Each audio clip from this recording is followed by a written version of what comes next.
What are your podcast listeners' pet peeves? Do you know? In this episode, we're going to try and find out. Podmaster! Look, we've all been there. You hit play on a podcast hoping for some interesting content, maybe some inspiration, and then, bam, something ruins it. Whether it's terrible sound, a podcast host who thinks they're God's gift to podcasting, or a 12-minute monologue before they get to the bloody point. Yep, podcast pet peeves are real. Now, the thing is, I've heard a lot of podcasters moaning about what they don't like. But what about the people who actually matter? You know, the listeners. They're the ones that you need to keep coming back if you ever want to grow this thing beyond your nan and your dog. So, while a lot of other podcasts talk about what podcasters find annoying about other podcasts, I decided to go to the horse's mouth directly. Not that I'm calling your podcast listener a horse. I put out a survey a few months ago asking actual strangers on the internet what they found annoying about people's podcasts. And the data I got back from the 300 respondents was fascinating. So let's find out exactly what it is that makes people rage quit a podcast. And believe me, once you've understood the data, some of you may need to have a quiet word with yourself. So here are the biggest podcast offenders, according to actual podcast listeners. Your audio is crap, mate.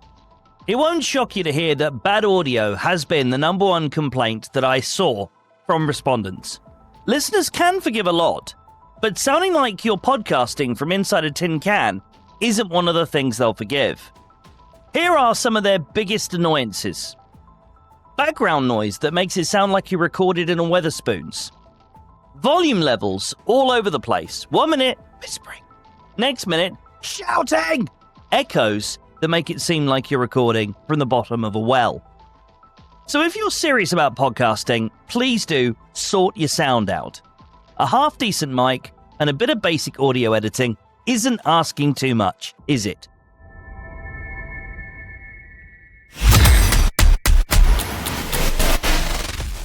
Next, let's talk about rambling, waffling, and yes, so. Listeners ain't here for your stream of consciousness therapy session. The phrase get to the point came up quite a lot. People want value. Yeah, okay, it's a bit of a Gary V word, but it is true. Stories, or at least something that doesn't make them feel like they're stuck in a conversation they can't get out of. A bonus moan for you. Filler words, like, you know. Hate to tell you, those of you that like to preach authenticity and don't worry about editing, it's natural. Sorry, they disagree. You need to cut them out. No one expects perfection, but if every sentence is 60% verbal clutter, they're going to switch you off. Too many ads. They get it. You need money. And look, we all love a bit of monetization here and there, but if your episode is mostly ads, people tend to bounce. A couple of well-placed, well-integrated sponsorships, no problem at all. But shoving in 10 minutes of buy this toothbrush, please, before you've even introduced your topic, that's really going to piss people off.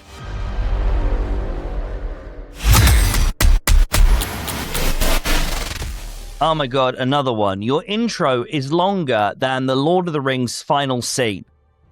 Look, there's a special place in podcast hell for hosts who take forever to start the actual episode. If your intro is longer than 60 seconds, it had better be worth it. A catchy hook, a bit of personality, and boom, get straight into the good stuff. No one wants to hear your full backstory of how you started the podcast every single week. If you must go on about your backstory, do it as a separate episode, so people have the opportunity to avoid it. And believe me, they probably will.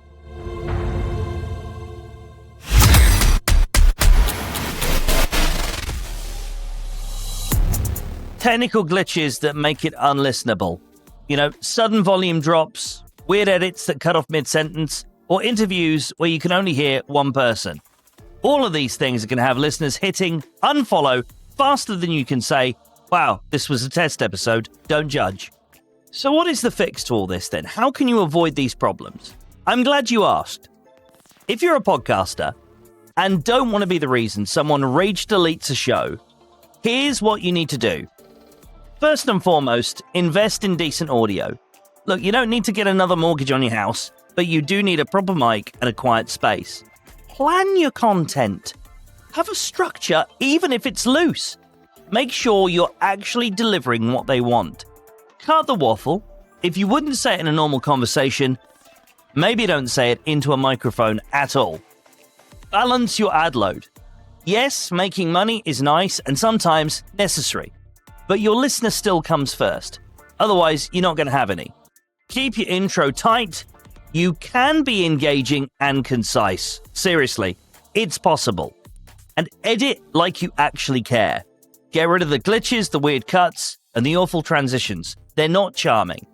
And so are not great content. Whatever someone on Podcast Movement's Facebook page keeps trying to tell people.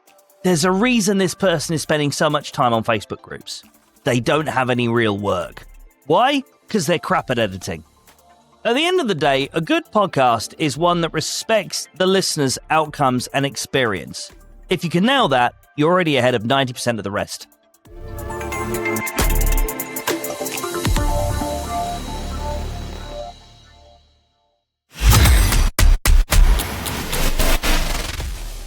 So what are your biggest podcast pet peeves as a podcaster?